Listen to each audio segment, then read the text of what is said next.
আসসালামু আলাইকুম, সবাইকে খায়রুনস কিচেন থেকে স্বাগতম। অনেকে অনেকভাবে গরুর মাংস রান্না করে খান, তবে আজকে আমি একটা নতুন রেসিপি নিয়ে আপনাদের সামনে হাজির হয়েছি। এটা হলো গরুর মাংস দিয়ে ডাটা দিয়ে, আর এই ডাটাটা আমার ছাদ বাগান থেকে সংগ্রহ করেছি।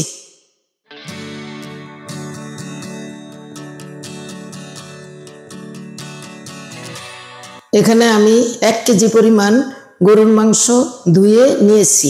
ডাটার নিচের সাইডটা টুকরা করে নিয়েছি। এরপরে আমি কেটে দেখাবো কিভাবে টুকরা করব, তারপরে রান্নার কায়দাটা দেখাবো। আমি ডাটাগুলা কেটে রেডি করে নিব, তবে ডাটাটার নিচের অংশ নিতে হবে।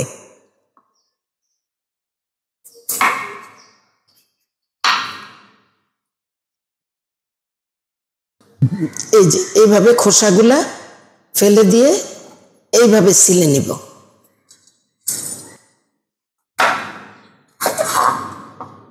এইভাবে ডাটারগুলা টুকরা করে নিব। আমি এখন মাংসগুলা মশলায় কষাবো। মাংস রেডি করার জন্য আমি প্যান বসে প্রথমে তেল দিয়ে দেব। তেজপাতা, দারচিনি, গরম মশলাগুলা দিয়ে দেব। এক এক করে মশলা দিয়ে দেব। প্রথমে পেঁয়াজ কুচি, একটু আদা বাটা, টেবিল চামচে 1 চামচ রসুন।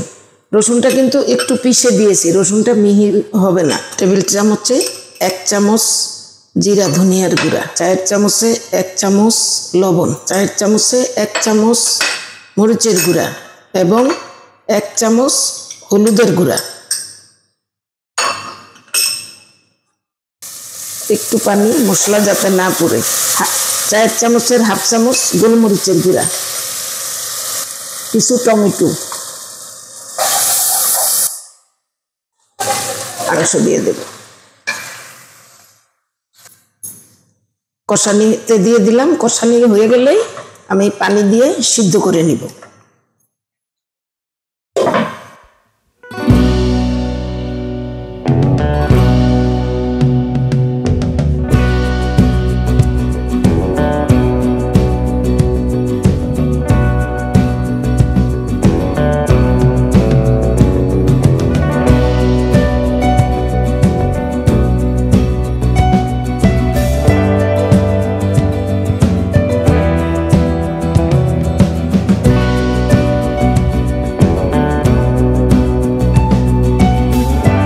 রান্না শেষ হয়ে গেছে।